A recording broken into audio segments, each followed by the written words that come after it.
These cars are getting better and better, and there's no longer an excuse not to consider this when you're looking to buy a new mid-size SUV. This is the BYD Sealion 7, and on the back is this 4.5 S. That's because this will do 0 to 62 in 4.5 seconds, which isn't too shabby at all, especially considering the weight of the car.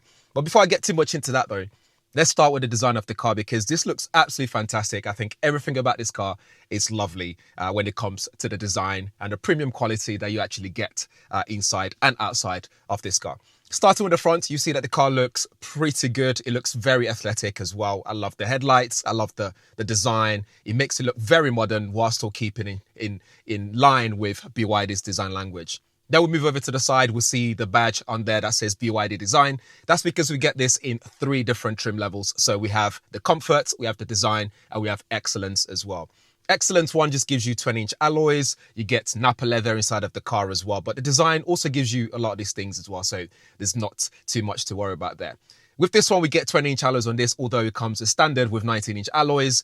But regardless of which one you get, it does look really good on this. I love the design of the alloys as well. It looks really nice. I love what they've done. It's fantastic. And then we get the door handle that sits flush with the car. It's a pop-out door handle, which means, again, just helps with the efficiency of the car, the drag coefficiency of the car, which is good. And then we move towards the back of the car. You can see it looks very fastback, sort of coupe-esque sort of design to make it look nice and compact. It's a mid-sized SUV, but this is still very practical, which we'll get to shortly. But besides that, though, on the right side towards the back, we get also the charging ports. This will support 230 kilowatts charging. If you go for the Comfort, which is the base model, you're talking 150 kilowatts fast charging. There's 11 kilowatts AC on board, so you still be able to charge that way as well at home, for example. And this supports vehicle to load, so if you want to charge other things, you have 3.3 kilowatts at your disposal to charge other things or power other things like maybe a kettle when you pull up or anything like that. In terms of drivetrain, the Comfort is rear-wheel drive only.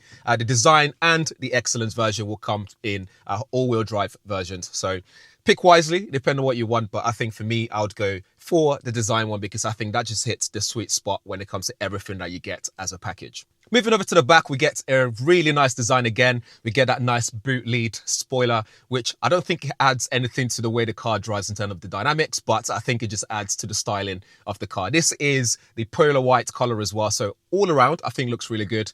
We pop the boot open and we're talking 520 litres of boot space in there. And also you can lift the floor to get a bit more space just underneath that boot flooring. And if you open up the seats in terms of folding them flat, you get a bit more space as well. We're talking 89 litres of boot space in total. So if you were to fold the seats down, it becomes even more practical than ever. And then we go to the back seat to see the interior. We get plenty of space in the back for a full-grown adults like me. So I'm talking 5'11", plenty of headroom, plenty of knee room as well. We get heated seats in the back. Again, the material, the way that the seats looks in the back looks very premium. You've got your armrest there as well. And we also get a panoramic sunroof, which goes all the way to the back. And you can easily control that using the voice command, which is pretty cool in here as well. You can use the voice command to control pretty much most of the things in the car, besides anything that affects the driving mechanics and the dynamics of the car. You will be able to do that on there. Or any system settings and stuff like that. You will be able to do that. Nice sound system in here as well. I think it's like 12 speakers in here. You can do surround sound. You can modify the sound in the way that it works if you wish to do so. Then we move over to the front, which the cabin looks absolutely fantastic. It feels very premium up front here. We're talking this nice leather finishing, the stitching as well looks really good. Although do be careful because anything that's oily will stick to the seat and it will mark it a little bit. It will take longer to wipe off, but you can wipe it off with no issues. In this, we get head-up display, which is what you also get in the Excellence version. In this design, they've spec'd it up with head-up display, so you can get that in here as well. I love the steering as well, how compact it is. It's got flat bottom as well. You got simple control on the steering, so there's not much going on there, so it's not overwhelming. We get a 10.25-inch display for the digital instrument cluster, which you can also modify either side of the display for like music on that side, energy consumption on the left side, for example. And then we move over to the center area here. We get a big 15-inch display, which is massive. You can also rotate it as well, which I think is a good idea because it just means when you rotate it, you'll be able to have more on the screen in terms of what you can do with the screen real estate. And it gives you the option to be able to have 2 apps running side by side as well, which is pretty cool. And all the settings on there are pretty straightforward as well. So for example, it supports Apple CarPlay, Android Auto. If you go into car settings, for example, we'll see some of the stuff that you can do on here. For example, driving monitoring system, plenty of safety system here, like fatigue warning as well, distraction driving warning, which works really well. It will just wake you up to make sure that you're not distracted when you're driving. In terms of the ADAS system, there's plenty there as well. So driver assistance there for intelligent cruise control, adaptive cruise controls there as well. For safety assist, we're talking things like blind spot detection, door open warning, intelligent high beam control. We have electronic stability control as well, and hill descent control in this. So it's packed full of so much stuff in there. You got parking assist available to you as well. So anything you want to do, you can do that on there, and it's easy to navigate, easy to control. You can even see your energy consumption levels. For example, we've got iTAC available, which is your intelligent torque adaptation control, which allows you to do to adjust the way you send power to the front and back wheels on the car for better driving in terms of dynamics and how comfortable it is. And you can also change things like your regenerative braking from standard to high. I think when you have it on high, it's meant to be better, but it doesn't still give you that one pedal driving system, which is a shame, because in the Tesla Model Y, for example, you can do full on one pedal drive, which is cool. But that's pretty much it about that screen there, which works really well. You got ambient control here, which looks good. Ambient lighting looks good as well. We get wireless charging here, so 2 max area for your phones, but only one of them, I believe, is the one that would charge your phone at up to 50 watts, which is fast. That is powerful. It's also cooled as well, so that way it keeps your phone nice and cool so it doesn't get overheated or anything like that. And then you got your gear shifter and some other controls there, and then you have also your cup holder there. Talking about other controls there, you do have your driving mode as well. So we have option for eco, we have option for normal, we have option for sports, and there's snow as well. I'm not sure which country or areas BYD are looking to sell this, but we don't really get snow in the UK. So, well, in England, in the UK, maybe like Scotland and stuff like that. But it's there if you need it.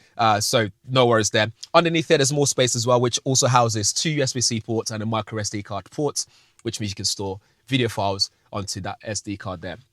There's also armrest here, which has another big hole here to store things if you want to do that. But that's pretty much it on the front. The seats are nice as well in terms of how comfortable they are.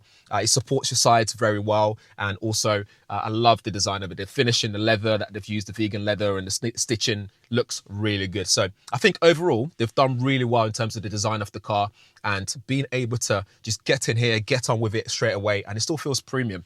So that's something that's really good here. In terms of pricing, so you're looking at Comfort RWD version, that's £46,990. The design, which we are in right now, you're looking at £51,990. And Excellence, you're looking at £58,990. But fear not in terms of the pricing though. Don't let that put you off, because you do get a lot of car for your money in terms of what else is on the market. So if you're paying 60 grand for a car, in comparison to this, you're going to be getting a whole lot for your car. More on the powertrain. The design and comfort will give you 82.5 kilowatt hour battery, which will give you up to 300 miles for the comfort and 283 miles on the WLTP for the design all-wheel drive, which we have here. The Excellent all-wheel drive comes with a bigger battery, so you're talking 91.3 kilowatt hour battery and range of up to 312 miles on the WLTP. And that charge speed I mentioned already, it's 150 kilowatt for the design and comfort. And if you get the Excellent version, you're talking 230 kilowatts. For power, it depends which one you go for as well. So the Comfort will give you less power compared to the design and the Excellence. The Comfort, you're looking at a single motor in the rear, which will give you 230 kilowatts in terms of power. You're talking 380 newton meters of torque, 0 to 62 in 6.7 seconds. And the top speed on all of them, regardless of which you go for, is 133 miles per hour. For the Design and Excellence all-wheel drive, we're talking an additional 160 kilowatt motor, which is on the front axle.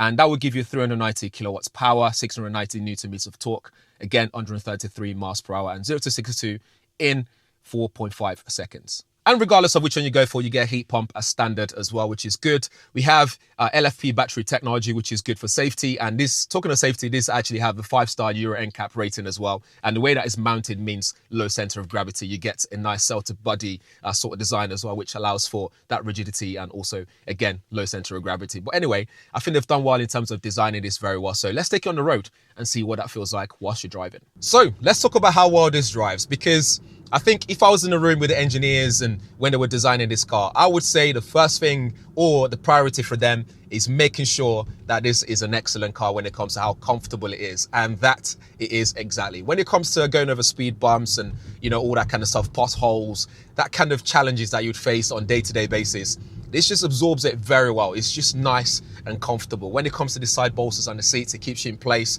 because you do get a bit of lean on this car. It's a heavy car, so you are going to feel some of those leans as you go around bends and corners and stuff like that. So that's really good. In terms of visibility as well, it's really good. So the A-pillars and all that stuff is not blocking me at all. I can see exactly where I need to be, where I need to point the car. You don't sit too high off like you would get in some SUVs, but I think it's in par with what you'd get with your Model Y, for example. So you're not too higher up, you're not too lower to the ground, but it just feels perfect. I think it's just spot on.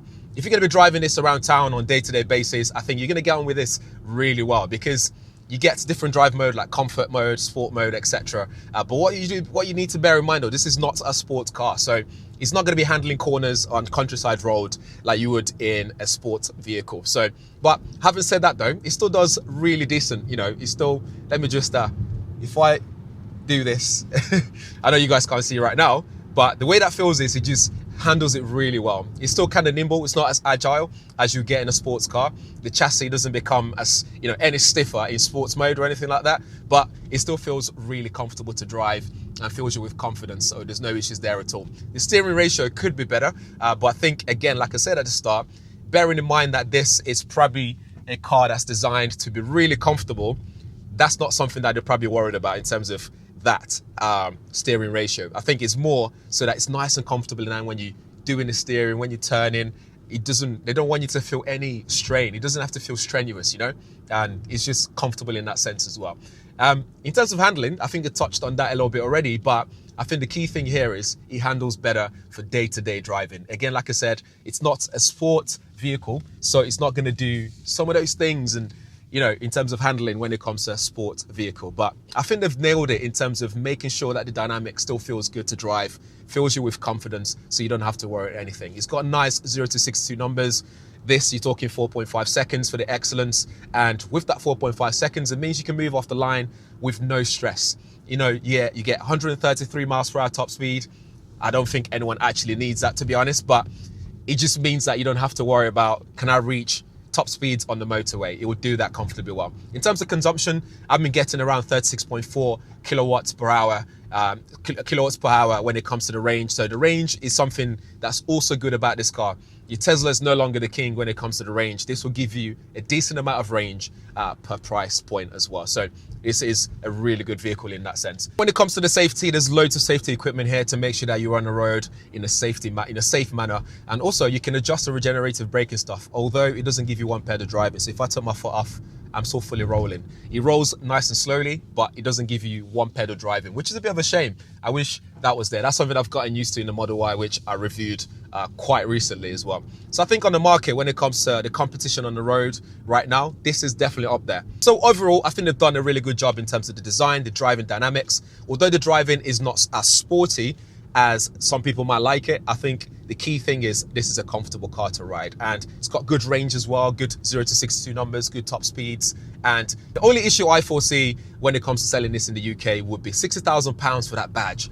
In terms of, most people aren't used to this brand name just yet, BYD. I'm glad they've removed that Build Your Dream big logo on the back, for example. I'm glad it's now just the BYD thing. But when it comes to paying £60,000 for the Excellence version, most people might think twice about it. But one thing I will assure you of is this is a lot of car for your money. And you also get a good level of warranty as well. I'm talking up to 8 years warranty for the car, especially for the motor, electromotor, for example.